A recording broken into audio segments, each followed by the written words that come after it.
God has set America on the scales of justice, and for those who have dealt out treachery to the people and who idolize this treachery, judgment shall be their portion. American pride shall be broken, and everything shall be shaken, and only what has built itself on the truth of Christ in its unadulterated form shall remain standing. God is bringing true liberty and justice for all who love him.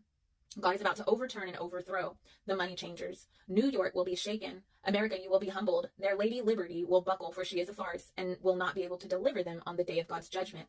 New York City, the world's leading center of banking, finance, communication, of the world's largest corporations, the Lord will poke the apple of your eye.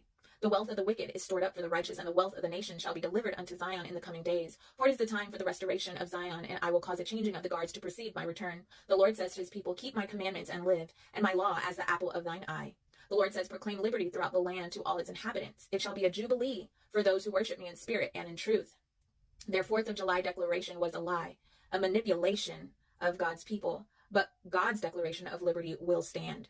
Freemasons erected the deity Lady Liberty, but the Lord will strike her down.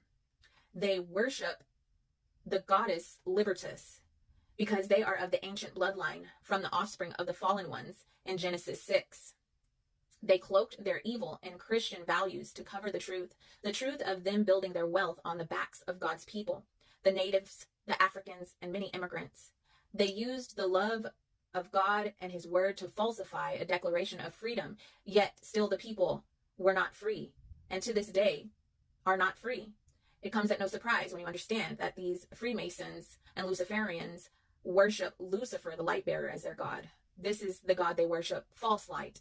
If the light within a man is truly darkness, then how great is that darkness? Money and power is their God, and secret oaths is how they love to operate. They declared independence and freedom and equality, yet they participated in slavery. With its soaring rhetoric about all men being created equal, the Declaration of Independence gave a powerful voice to the values behind the American Revolution. Critics, however, saw a glaring contradiction. Many of the colonists who sought freedom from British tyranny bought and sold human beings. By underpinning America's young economy with brutal institution of chattel slavery, they deprived roughly 1/5 of the population of their own inalienable right to liberty. And still today, the laws of this land have been perverted to enslave the masses. From birth, for generations, the people have been brainwashed into believing they are free, and even when you deprive them of their rights, they will accept it.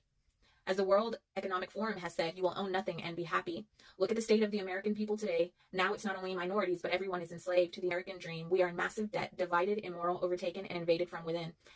Hear the word of the Lord. Habakkuk 2. What's God going to say to my questions? Great, I'm braced for the worst. I'll climb to the lookout tower and scan the horizon. I'll wait to see what God says, how he'll answer my complaint. And then God answered, write this, write what you see, write it out in big block letters so that it can be read on the run. This vision message is a